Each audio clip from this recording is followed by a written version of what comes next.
Friends, you are most welcome in Tiwari Tutorials for Physics. I am Sivi Tiwari and I will teach you physics in easy and simple way.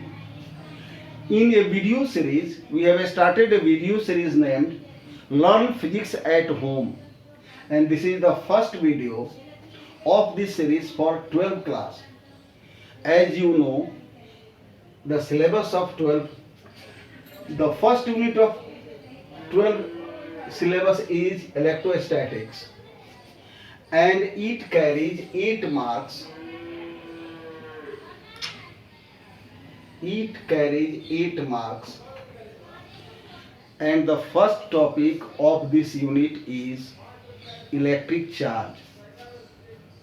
बच्चों, electrostatics का पहला electrostatics 12 का पहला unit है और उसका पहला topic है electric charge.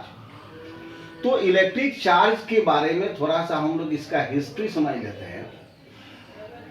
This is not important in the view of exam, but it is interesting to know about the charge. What is the history of charge? Let us see. Before Christ, 600 years before Christ, ईसा के जन्म से 600 वर्ष पहले, 600 before Christ, Thales of Miletus, जो Greece का रहने वाला था, Thales of Miletus found that when amber is rubbed with fur it can attract light objects. Mind it, before Christ, 600 years before Christ, a man named Thales of Miletus in Greece found that when amber is rubbed with fur, it can attract a small objects. This is the first looking of charge या discovery of charge. अंबर के बारे में यह समझ ले कि यह एक प्रकार की लकड़ी है और मिलेटस ने पाया कि अगर अंबर को फर से रगड़ें तो अंबर छोटे छोटे चीजों को अपनी ओर आकर्षित करता है, खींच लेता है. फर क्या होगा? तो फर जानवरों के खाल होते हैं, उसमें रुआ जैसा, जिसमें छोटे छोटे बाल जैसे हों. उस समय जो इलेक्ट्रिसिटी शब्द आया, इलेक्ट्रिसिटी या इलेक्ट्रॉन से डिराइव्ड हुआ. The word electricity was derived from Greek word electron. Electron means amber और amber is a type of wood. तो first discoverer of charge was Thales of Miletus of Greece. In 16th century, William Gilbert found that other objects except amber can also be attract small objects. For example, he found that when a glass is rubbed with silk, when a glass rod is rubbed with silk, it can attract a small object just like amber attracts. But he found that metals cannot be electrified and he told that it was impossible. In 1729, Gray, he found that electricity can pass through human body, water and metals. And in 1734, Du Fei, who was a Chinese scientist, in 1734, Du Fei found that metals can also be charged if they were held by handle of glass or amber. Du Fei found that metals can also be charged or electrified if they were held by handle of glass or amber. Du Fei also discovered that charges are of two types. Du Fei found that charges are of two types, and in 18th century Benjamin Franklin named the two types of charges, positive charge and negative charge. He also found that like charges repel and unlike charges attract each other. This means plus and plus charges will repel each other, minus and minus charges will repel each other, but plus and minus will attract each other. So this is the short history of charge. Now we will start our first topic of electrostatics, the electric charge.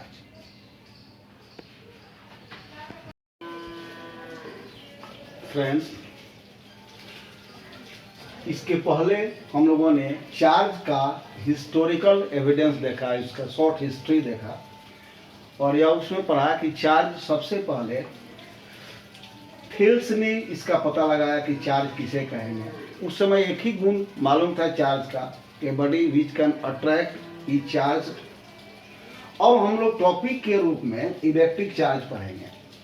ये first topic है electrostatics का और इसमें सबसे पहले हम लोग पढ़ेंगे डेफिनेशन, फिर उसका काइंड्स, फिर electron theory of charge, what is conductor, what is non conductor, what is the method of charging, basic properties of charge. और उसके बाद में इस टॉपिक्स के इम्पोर्टेंट फार्मूले लिखा जाएगा और उसका न्यूमेरिकल्स बनाएंगे। तो हम लोग फर्स्ट शुरू करते हैं definition of charge. Friends, charge is the fundamental property of a charged body, and a property really is not definable.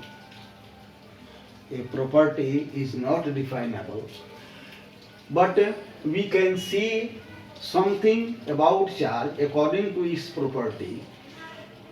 जैसे कि हम लोगों ने कहा कि अगर दो ऑब्जेक्ट्स हों और दोनों पर सिमिलर चार्ज हो तो वे दोनों एक दूसरे को रिपेल करेंगे।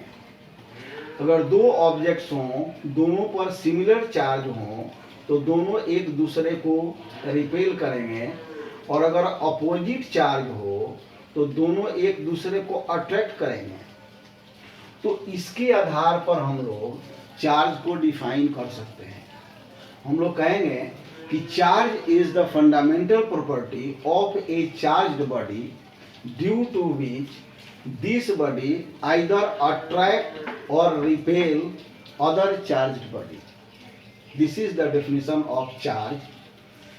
फिर से समझ लें कि charge is the fundamental property of a charged body due to which this body either attract और रिपेल अदर चार्ज्ड बॉडी। तो यह डेफिनेशन होगा, charge is a fundamental property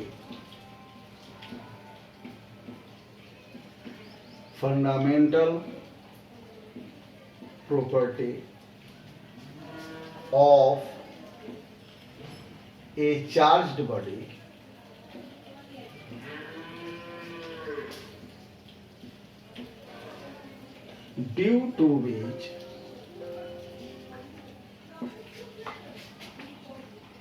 A charged body due to which this body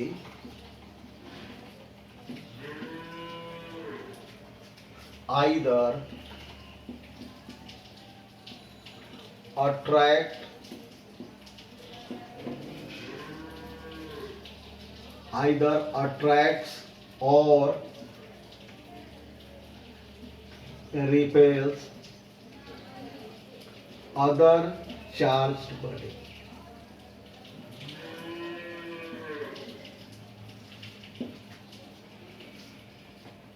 फिर से देखें, charge is a fundamental property of a charged body due to which this body either attracts और repel other charged body. यह जो definition है attraction और repulsion पर based है। जैसा कि हम लोगों ने हिस्ट्री में देखा था, 18th सेंचुरी में बेंजामिन फ्रैंकलिन ने चार्ज के क्लासिफिकेशन किया और उसने यह बताया कि सिमिलर चार्जों में रिपल्सन होगा, अनलाइक या डिफरेंट चार्जेस अट्रैक्ट करेंगे। उसके बाद साइंस में बहुत सारे प्रोग्रेस हुए हैं और जैसा कि अभी हम लोग जानते हैं कि सभी ऑब्जेक्ट्स एटम से बने हैं and atoms has a nucleus in the centre of it. A nucleus contains positively charged protons, without charge या neutral neutrons, and negatively charged electrons revolve around the nucleus. इसका मतलब कि चार्ज एटम से शुरू हुआ, बल्कि फंडामेंटल पार्टिकल से शुरू हुआ। जैसा कि जानते हो, प्रोटॉन, इलेक्ट्रॉन और न्यूट्रॉन को फंडामेंटल पार्टिकल्स कहा जाता है। इनके बारे में अगर यह कहना हो, अगर कोई पूछे कि what is an electron, answer क्या देंगे कि an electron is a fundamental particles which has negative charge. Proton के लिए कहें कि proton is a fundamental particle of atom which contains positive charge. Neutron के लिए neutron is the fundamental particle of atom which has no charge. अब अगर charge को छोड़कर कहें तो ना इलेक्ट्रॉन के बारे में कंप्लीट इंफॉर्मेशन होगा, ना प्रोटॉन के बारे में होगा, ना न्यूट्रॉन के बारे में होगा। यानी कि चार्ज फंडामेंटल पार्टिकल्स को डिफाइन करता है और इसलिए यह फंडामेंटल प्रॉपर्टी है फंडामेंटल पार्टिकल्स का। तो हम लोग चार्ज को मॉडर्न तरीके से डिफाइन कर सकते हैं। Charge is the fundamental property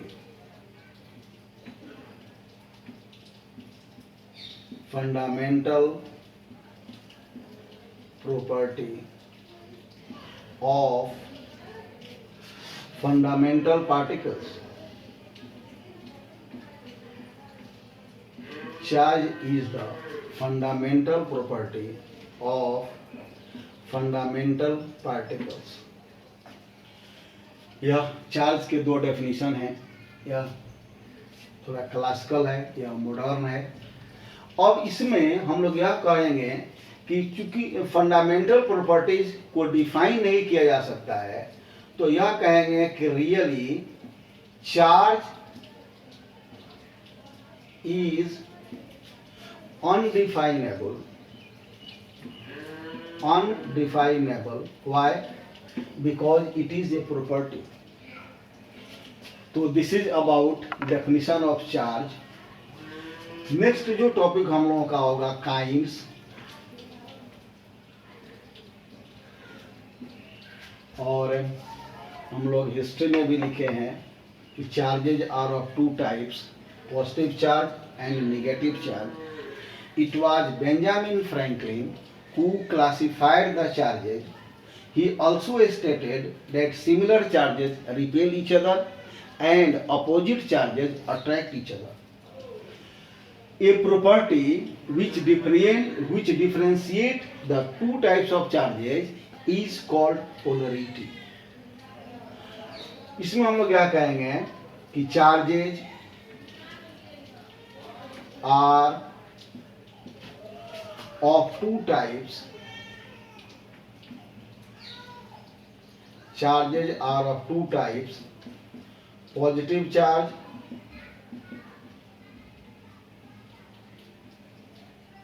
and negative charge.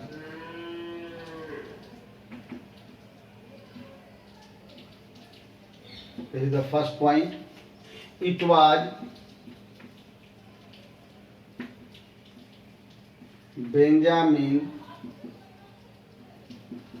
Franklin who classified the charges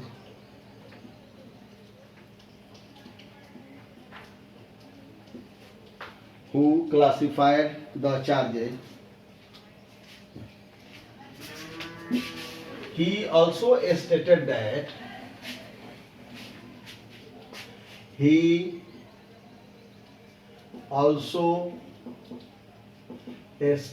that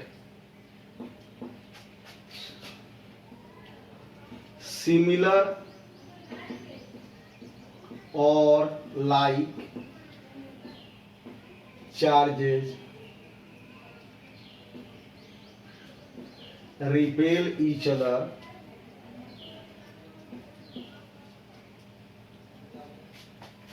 and unlike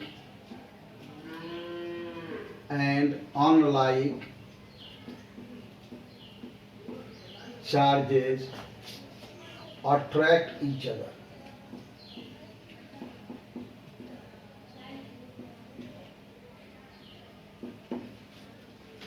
A property that differentiate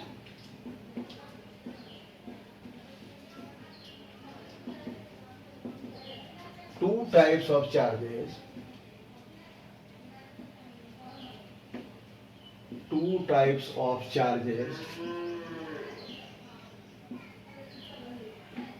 is called polarity.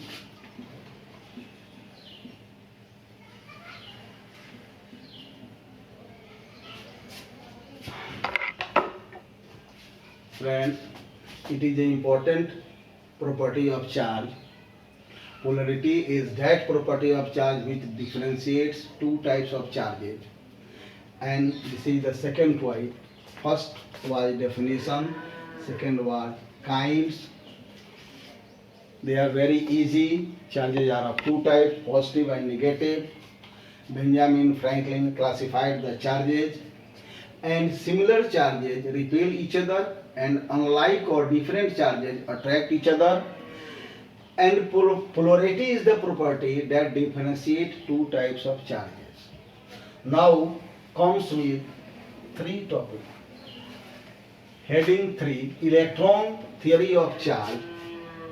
Third में सी में इलेक्ट्रॉन थियरी ऑफ चार्ज.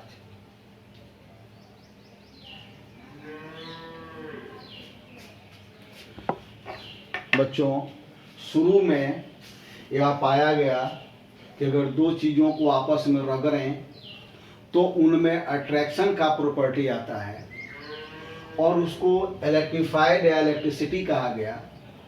बाद में एटम्स की खोज हुई, पदार्थों की संरचना या स्ट्रक्चर ऑफ एटम्स मालूम चला, जिसमें यह पाया गया, समय जानते भी हो कि एटम के सेंटर में न्यूक्लियस होता है जिसमें पॉजिटिवली चार्ज प्रोटॉन्स और बिना चार्ज का न्यूट्रॉन होता है, और इलेक्ट्रॉन न्यूक्लियस के बाहर होता है जिसमें निगेटिव चार्ज होता है. किसी भी एटम में number of protons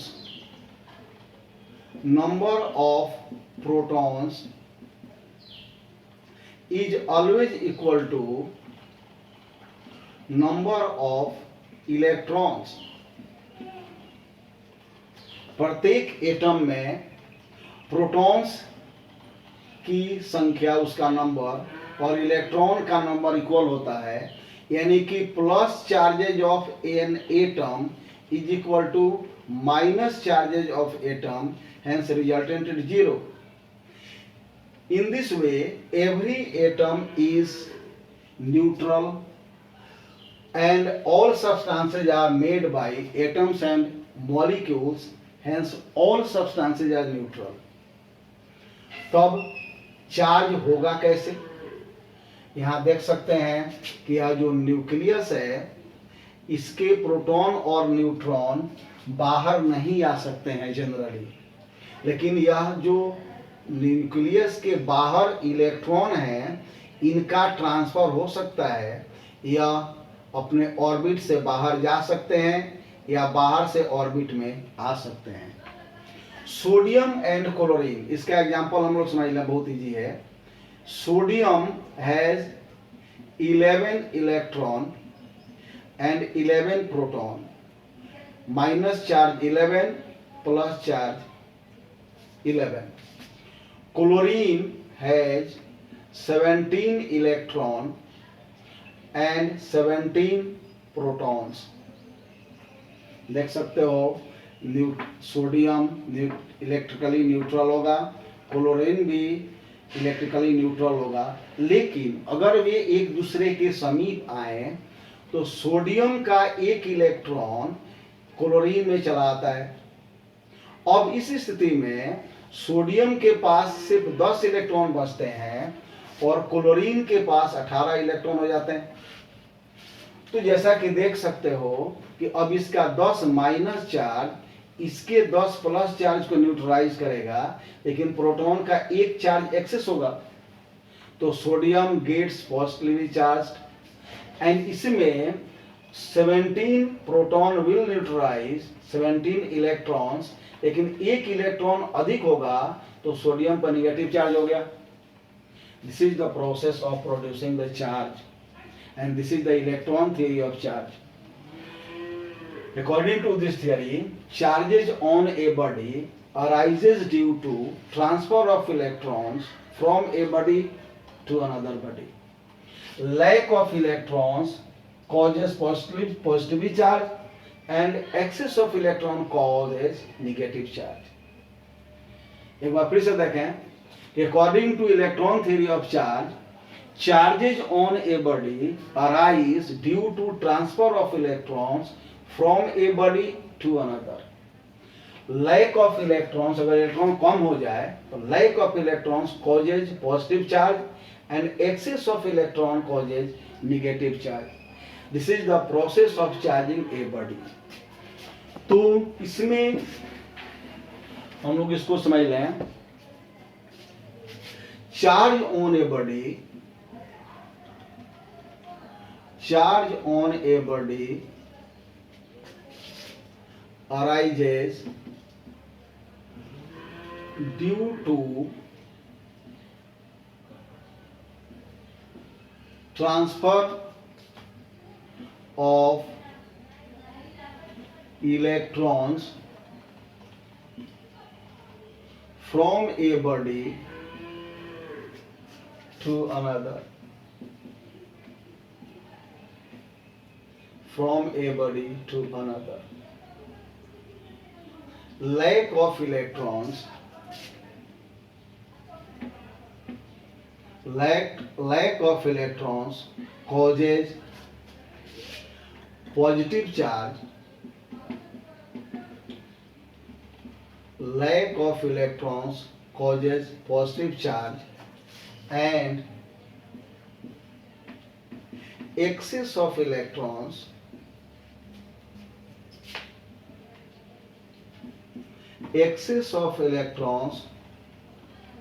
causes negative charge.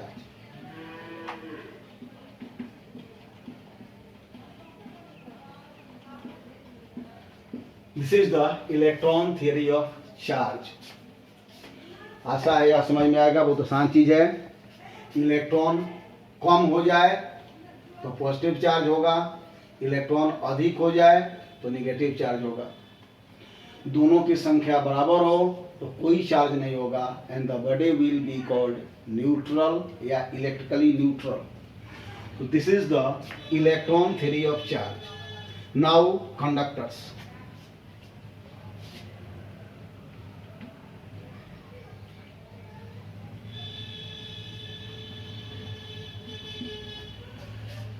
बच्चों, कंडक्टर और नॉन कंडक्टर, चालक और कुचालक, यह जाना हुआ टॉपिक्स है, जानी हुई चीज है।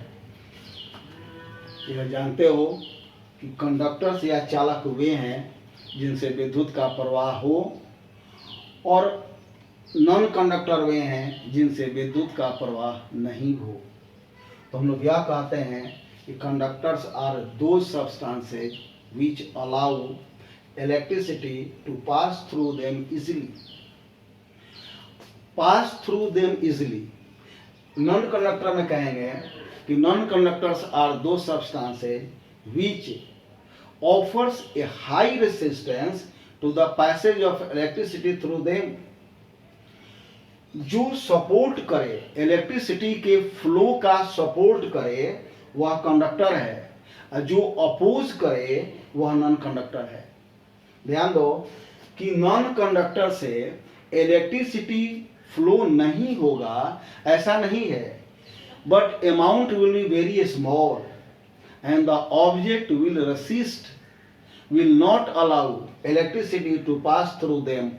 इसके बाद भी इलेक्ट्रिसिटी पास होगा, चाहे बेशक बहुत कम हो, but conductors will allow electricity to pass through them easily. अब इसके दो कारण हैं. Conductors, why conductors will allow pass electricity through them easily? Because conductors have large amount of free electrons. Electrons तो हम लोग जानते हैं, electrons is a fundamental particles which has negative charge, but what is a free electron?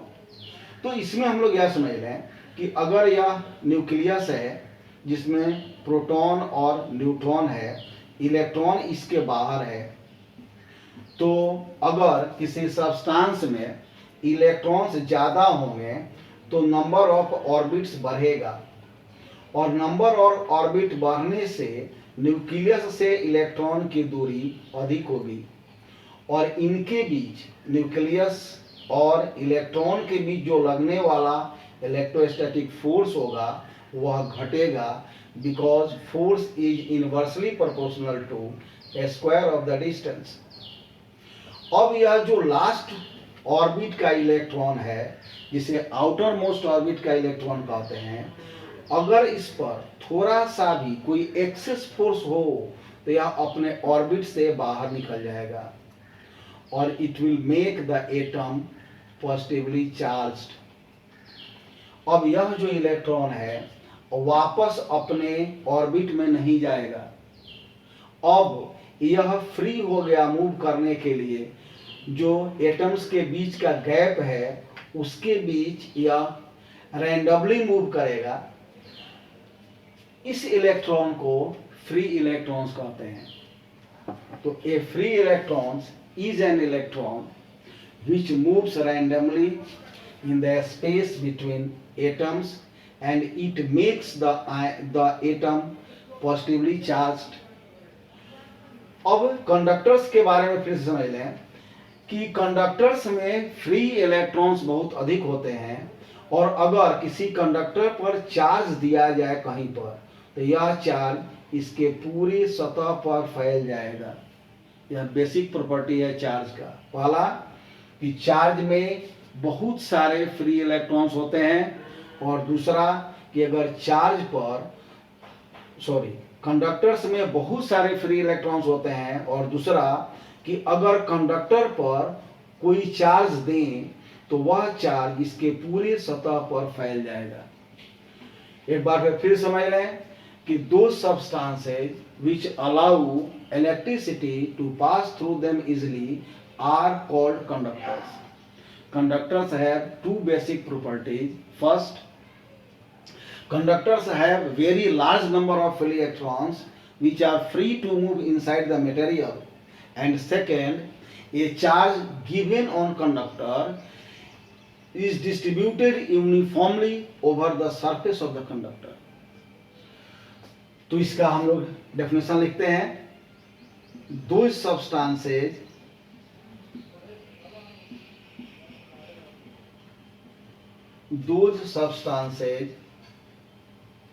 which allow electricity to pass through them are called conductors.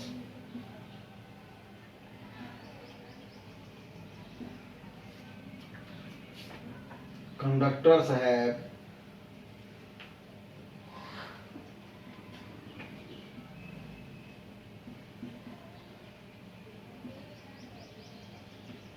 two basic properties.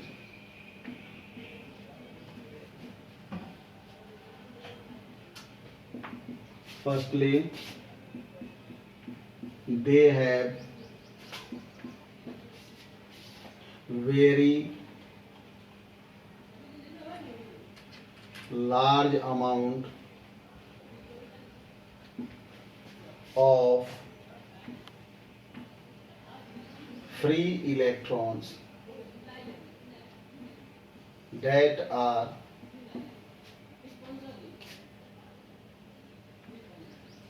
free to move inside the material.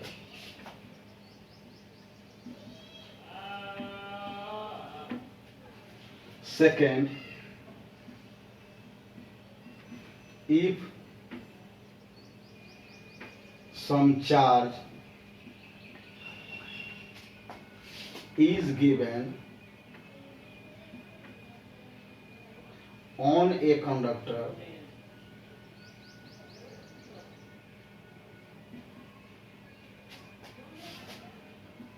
it distributes over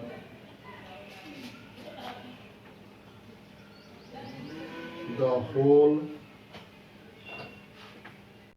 surface.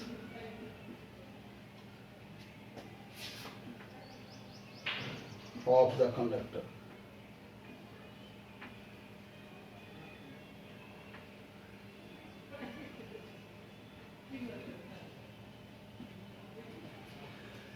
Example बहुत आसान है. All metals,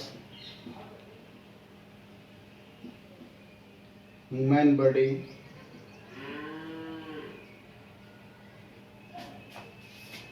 all living things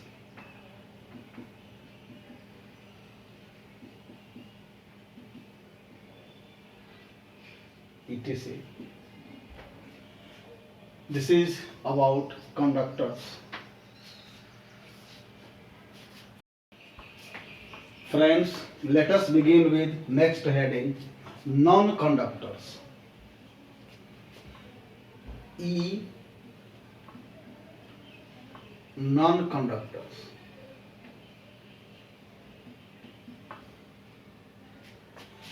They are also called insulators.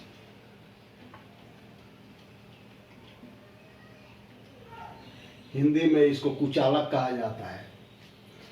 तो इसमें हम लोग कहेंगे कि those substances which offer high resistance to the passage of electricity through them are called non conductors और insulators. Those substances which offer high resistance to the passage of electricity through them are called non-conductors or insulators. मतलब कि कुचालक वे पदार्थ हैं जो अपने से प्रवाहित होने वाले विद्युत पर उच्च प्रतिरोध आरोपित करते हैं. This means they does not support the flow of current through them. तो इसको हम लोग इसका डेफिनेशन इस तरह से लिखे हैं, those substances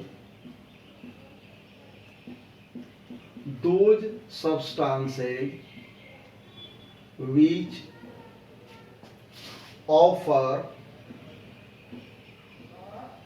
high resistance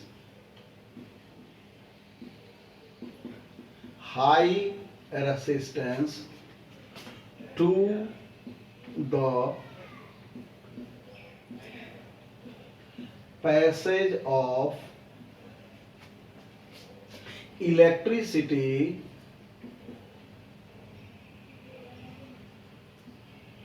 through them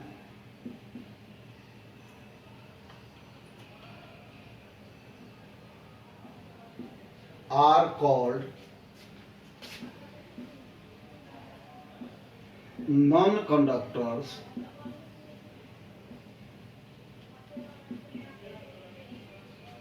or insulators.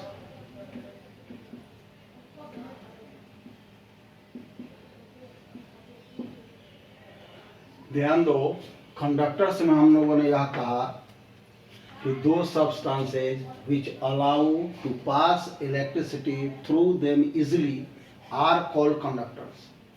Non conductors में हम लोगों ने कहा कि those substances which offer high resistance to the passage of electricity through them are called non conductors और insulators.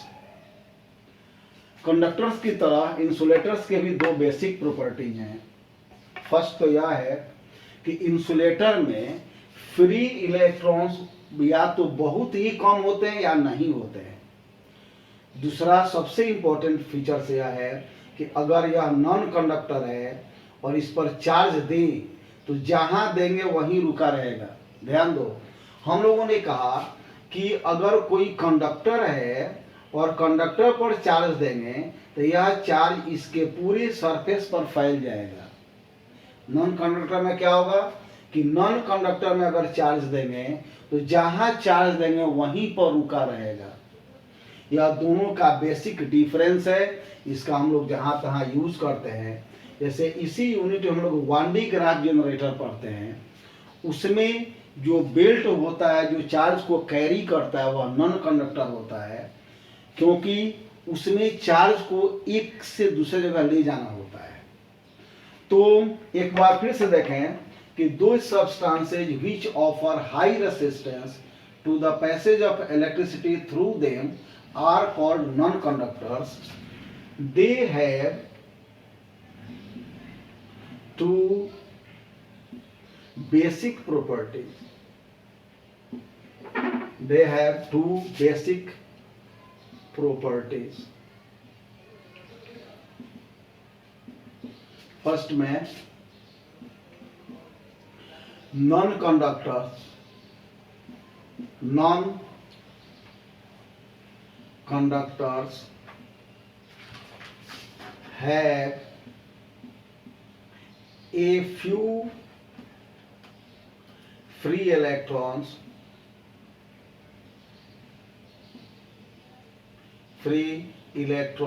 or no free electrons.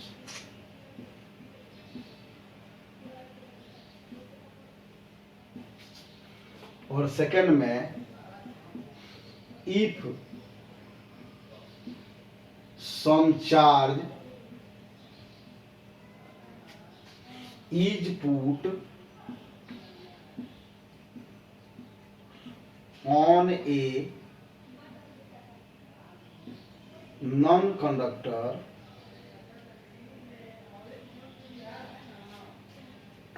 it means the charge, it stays at the same place.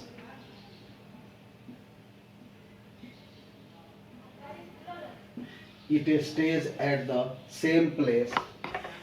This is the two basic properties of non-conductors or insulators. इसके सतह पर अगर charge देंगे तो जहां देंगे वहीं रुका रहेगा. इसके एग्जाम्पल तो non metals,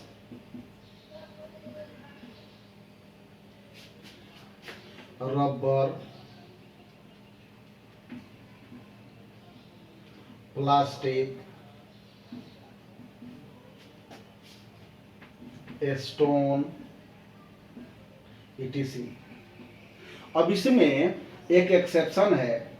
graphite non metal है लेकिन वह कंडक्टर है, तो it is due to its molecular structure.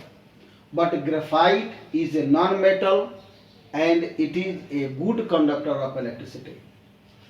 तो दिस इज नॉन कंडक्टर और इंसुलेटर्स.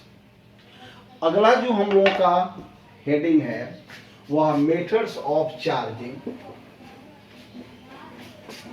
अगला heading methods of charging, and it is a very important heading of electrostatics. अगला heading methods of charging.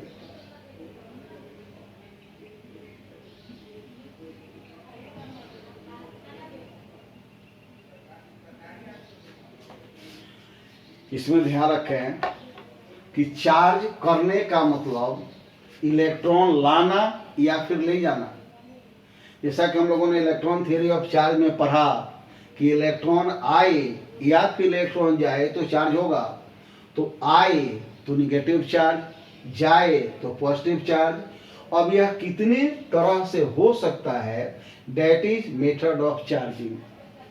इसमें सबसे फर्स्ट मेथड और सबसे पुराना simple charging by friction. Charging by friction.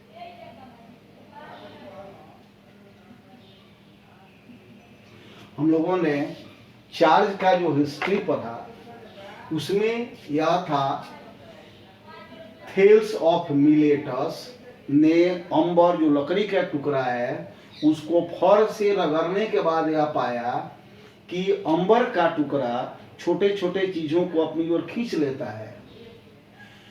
तो हम लोग यह कहते हैं कि अगर दो वस्तुओं को आपस में रगड़ा जाए तो due to friction one of the object will lose electrons and the other object will gain the electrons.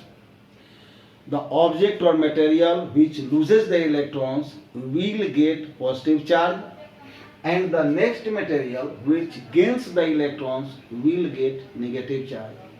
And this is the charging by friction or frictional electricity. एक बार फिर समझ लें कि two suitable materials are rubbed under suitable conditions. अब suitable material का मतलब यह है कि अगर दो मटेरियल्स हों तो एक ऐसा होना चाहिए जिसकी टेंडेंसी हो इलेक्ट्रॉन को लूज करने का और दूसरा ऐसा होना चाहिए जिसकी टेंडेंसी हो इलेक्ट्रॉन को एक्सेप्ट करने का। इसलिए सबको रगड़ने से ऐसा नहीं होगा। Hence the word is suitable. तो हम लोग यह कहते हैं कि if two suitable materials are rubbed under suitable conditions then one of the material loses the electrons and the second material gains the electrons. The material which loses electrons gets positive charge and the second material which gains the electron gets negative charge and this is the charging by friction. तो इसमें हम लोग क्या कहें कि when two suitable materials are rubbed under suitable condition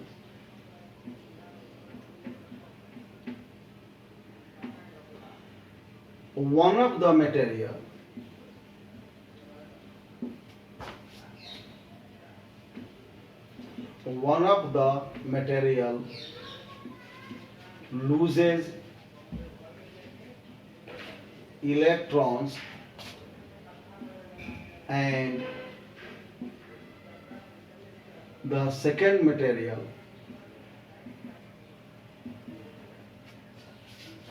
gains the electrons.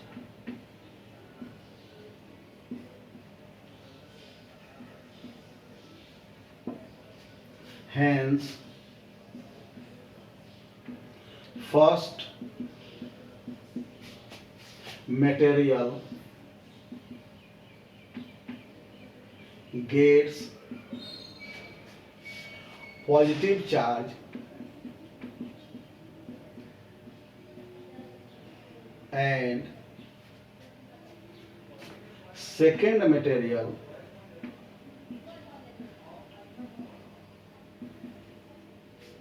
gets negative charge.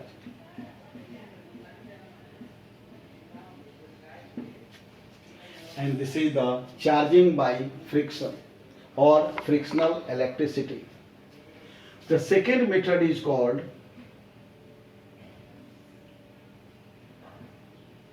charging by induction. The second method is called charging by induction. इसको हम लोग यह समझ लें, हम लोग मान लें कि यह एक पॉजिटिवली चार्ज्ड रॉड है, इसका नाम दे देते हैं E। यह एक पॉजिटिवली चार्ज्ड रॉड है, इसका हम लोगों ने नाम दे दिया E। और इसको एक अनचार्ज्ड मेटेलिक सेल या हॉलो स्फीयर के समीप लाया गया और इसका नाम हम लोगों ने दिया B। इसको इंसुलेटेड या स्टैंड पर रखा गया, कुचालक स्टैंड होना चाहिए ताकि यह अर्थ के संपर्क में नहीं हो और इस पर कोई चार्ज नहीं है। अब क्या होगा कि अट्रैक्शन के कारण इस स्फीयर के फ्री इलेक्ट्रॉन्स रॉड की ओर अट्रैक्ट होंगे और इसलिए जो स्फीयर का सेकेंड सरफेस है उस पर प्लस चार्ज होगा और फर्स्ट सरफेस पर यानी कि जो लेफ्ट सरफेस है उस पर निगेटिव चार्ज हो जाएगा और जो राइट सरफेस है उस पर पॉजिटिव चार्ज हो जाएगा। हम लोगों ने यह कहा कि अगर कोई चार्ज्ड रॉड है जिस पर पॉजिटिवली चार्ज्ड है, इसको हम लोगों ने एक अनचार्ज्ड स्फीयर के नज़दीक लाया। इस स्फीयर को इंसुलेटेड स्टैंड पर रखा गया है ताकि इसमें यह पृथ्वी से डिस्कनेक्ट हो। तो अब क्या होगा कि इस स्फीयर का जो इलेक्ट्रॉन होगा वह रॉड की ओर अट्रैक्ट होगा। तो इस स्फीयर का जो लेफ्ट पोर्शन है उस पर इलेक्ट्रॉन अधिक हो जाएगा और राइट पोर्शन पर इलेक्ट्रॉन कम हो जाएगा। तो यह जो है लेफ्ट पोर्शन निगेटिवली चार्ज हो जाएगा और राइट पोर्शन पॉजिटिवली चार्ज हो जाएगा। अब अगर हम लोग इस राइट पोर्शन को अर्थिंग कर दें, अर्थ से जोड़ दें, तो यह जो पॉजिटिवली चार्ज है यह न्यूट्रलाइज हो जाएगा because it can move, so it is called free charge. But यह जो निगेटिव चार्ज है यह इस प्लस के अट्रैक्शन में है, इसलिए इसको बाउंड चार्ज कहते हैं। तो उस कंडीशन में जब हम लोगों ने इसको अर्थिंग कर दिया तो इसका प्लस चार्ज समाप्त हो जाएगा। अब अगर अर्थिंग को हटाकर और इस रॉड को इस स्फीयर से दूर कर दें तो पूरी स्फीयर पर नेगेटिव चार्ज हो जाएगा और यह जो मेथड्स ऑफ चार्जिंग है इसको कहा जाएगा चार्जिंग बाय इंडक्शन। तो इसमें हम लोग यह कहते हैं कि suppose a positively charged rod A is brought close to an uncharged sphere which is kept on an insulated stand. The free electrons of the sphere attract towards the rod. Hence, left portion of the sphere gets negatively charged and the right portion of the sphere gets positively charged. This is the charging by induction. एक बार इसको फिर से समझ लें कि suppose a positively charged rod A is brought close to an uncharged sphere which is kept on an insulated stand. Free electrons of the sphere attract towards the rod. Hence, left portion of the sphere will get negatively charged or right portion of the sphere gets positive charge. This method of charging is called charging by induction. अब उसके बाद हम लोगों ने यह कहा कि suppose the sphere is earthed. In this condition, the positive charge of the sphere will neutralize, and if we disconnect the earthing and rod A is moved away from the charge, this negative charge contributes over the whole surface of the sphere, and this method is called charging by induction. Third इसका हम लोग देख सकते हैं charging by conduction और charging by contact. इसमें हम लोग यह कहेंगे कि अगर यह कोई चार्ज्ड ऑब्जेक्ट है, इसको हम लोग किसी अनचार्ज्ड ऑब्जेक्ट के कांटेक्ट में लाते हैं, तो इस दूसरे ऑब्जेक्ट पर भी यह चार्ज डिस्ट्रीब्यूट हो जाएगा। तो हम लोग यह कहते हैं कि if a charged body is brought in contact to an uncharged body, the next body contains और गेन्स द सिमिलर चार्ज। ध्यान दें, नॉट इक्वल, हम लोग कहते हैं similar charge, and this process is called charging by conduction. तो इसमें हम लोग कहेंगे कि if a charged body is kept in contact to a uncharged body, the second body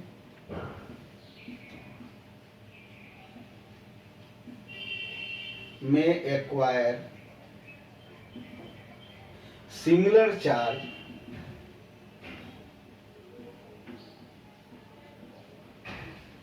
on it, and this is the method of charging by conduction.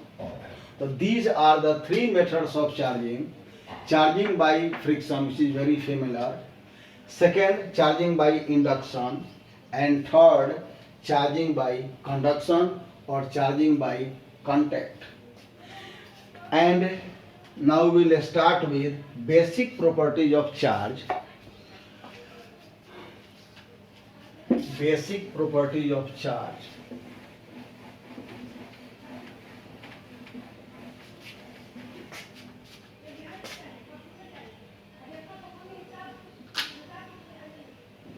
Basic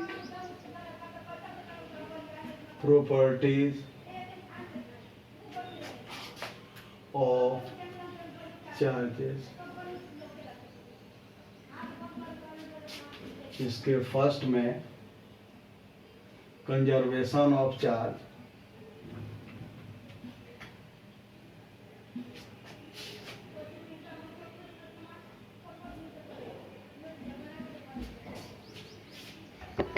friends, the conservation principle are the most important principle in physics.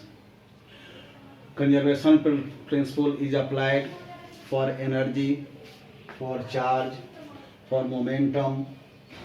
तो conservation of charge के अनुसार charge को हम लोग उत्पन्न नहीं कर सकते हैं, इसको डिस्ट्रॉय भी नहीं कर सकते हैं, तो किसी भी सिस्टम का टोटल चार्ज फिक्स होता है, कांस्टेंट होता है, कंजर्व्ड होता है।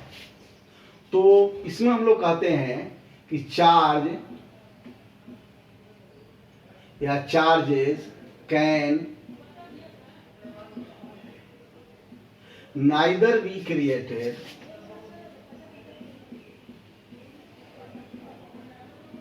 nor be destroyed,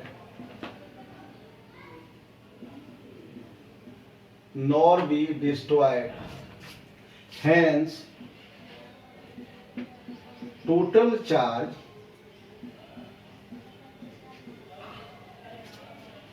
of an isolated system remains constant. Remains constant. इसके एग्जाम्पल समझ लो. मान लिया जाए हम लोग सोडियम और क्लोरीन का एग्जाम्पल ले रहे हैं. सोडियम में 11 इलेक्ट्रॉन होता है और 11 प्रोटॉन होता है. क्लोरीन में 17 इलेक्ट्रॉन होता है और 17 प्रोटॉन होता है. Hence total charge of this isolated system, अगर हम लोग यहाँ कहें तो यह 28 इलेक्ट्रॉन हुआ और यह 28 प्रोटॉन हुआ. अब हम लोग यहाँ कहेंगे कि due to interaction one of the electron of sodium goes to chlorine. Hence sodium has 10 electrons and chlorine has 18 electrons, but the total is same. So is the conservation of charge. Charge can neither be created nor be destroyed. Hence total charge of an isolated system, just as sodium and chlorine, always remains constant, and this is the first property of charge. First property of charge. The charge is total charge of an system remains constant. Second में quantization of charge. Quantization of charge.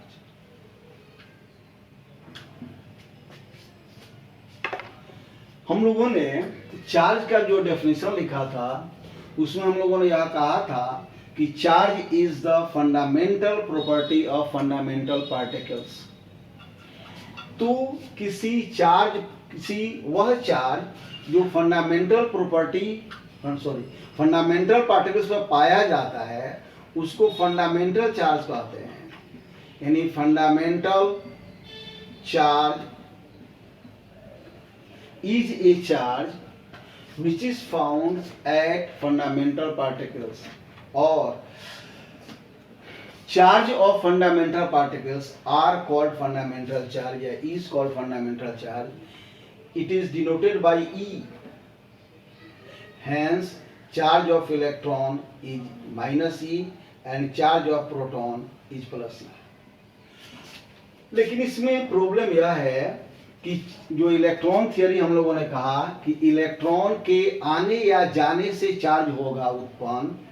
तो मान लीजिए कि यह दो objects हैं, या पहला ऑब्जेक्ट इलेक्ट्रॉन देगा दूसरा इलेक्ट्रॉन लेगा. तो ऐसा हो सकता है क्या कि यह आधा इलेक्ट्रॉन दे या 1/3 इलेक्ट्रॉन दे, 1/3 इलेक्ट्रॉन दे. तो बच्चों यह संभव नहीं है. जब भी इलेक्ट्रॉन का ट्रांसफर होगा तो होल नंबर में होगा. 1 इलेक्ट्रॉन आएगा या 2 इलेक्ट्रॉन आएगा या जाएगा, 3 इलेक्ट्रॉन आएगा या जाएगा.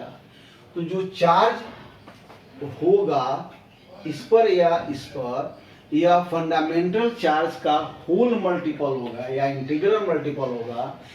1 गुना होगा, 2 गुना होगा, 3 टाइम्स होगा, लेकिन यह फ्रैक्शन में नहीं होगा. और this principle is called quantization of charge. इसमें हम लोग कहते हैं कि total charge of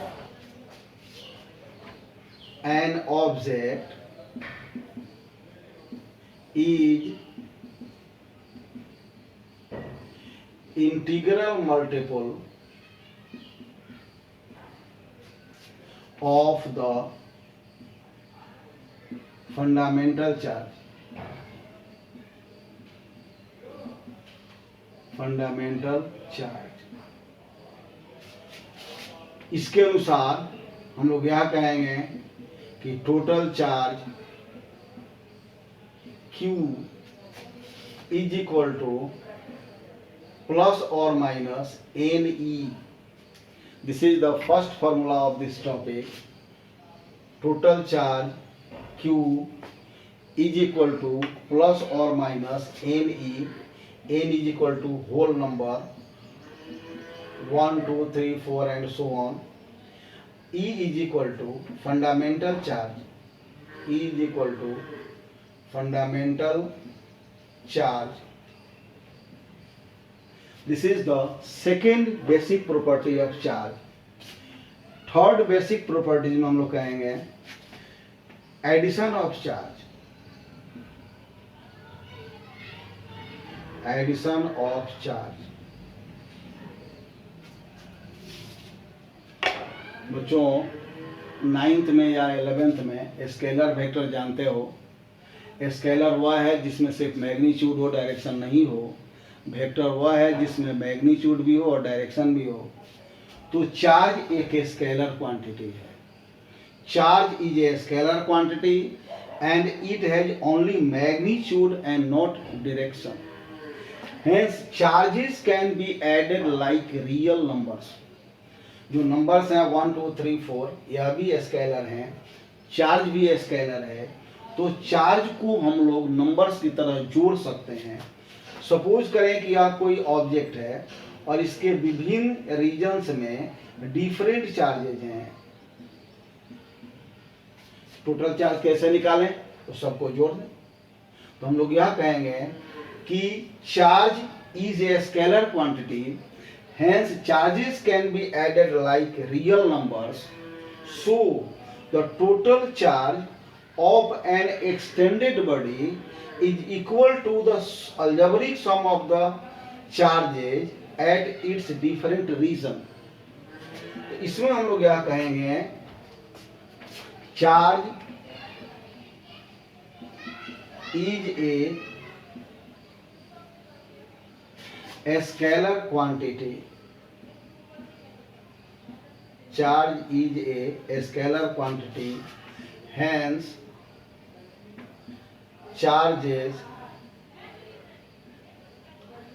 can be added like real numbers, like real numbers. तो इसमें हम लोग क्या कहेंगे, इसके hence total charge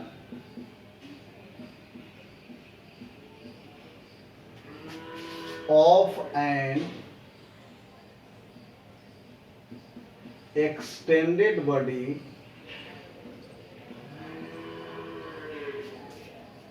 is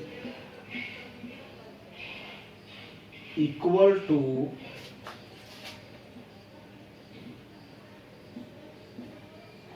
algebraic